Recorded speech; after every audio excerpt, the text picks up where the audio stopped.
Hello friend, আজকে বানাবো ভোলা মাছের কারি। তাই জন্য ভোলা মাছের মধ্যে নুন এবং হলুদ মাখিয়ে নেব।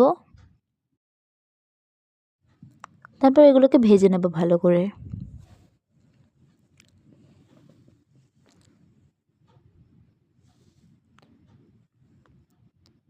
ওইদিকে মিক্সার জারে মশলা বানানোর জন্য কয়েকটা পেঁয়াজ কুচি, রসুন, আদা কুচি, দুটো লঙ্কা পেস্ট করে নেব।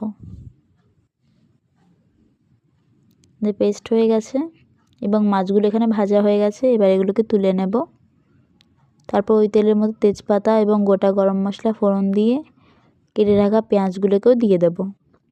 তারপরে এগুলোকে নেড়ে চেড়ে হালকা ভেজে নেওয়ার পরে ওই বাটা মশলাটাকেও দিয়ে দেব। দিয়ে ভালো করে কষিয়ে নিতে হবে।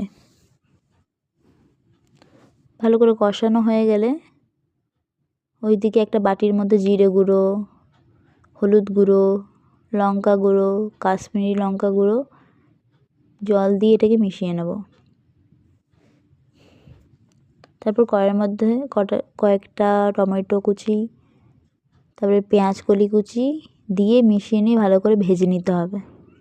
এরপরে ওই গুলিয়ে রাখা মশলাটাকেও দিয়ে দেব, দিয়ে মিশিয়ে নেব। তারপর স্বাদ মতো লবণ দিয়ে ভালো করে এটাকে কষিয়ে নিতে হবে।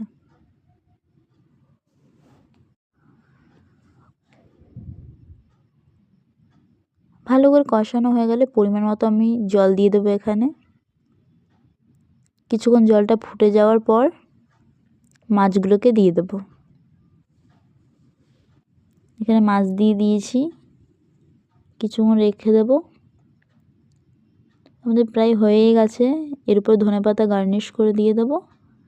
তারপর 2 মিনিট রেখে দেব, তারপর নামিয়ে নেব। তো আজকে এখানেই টাটা।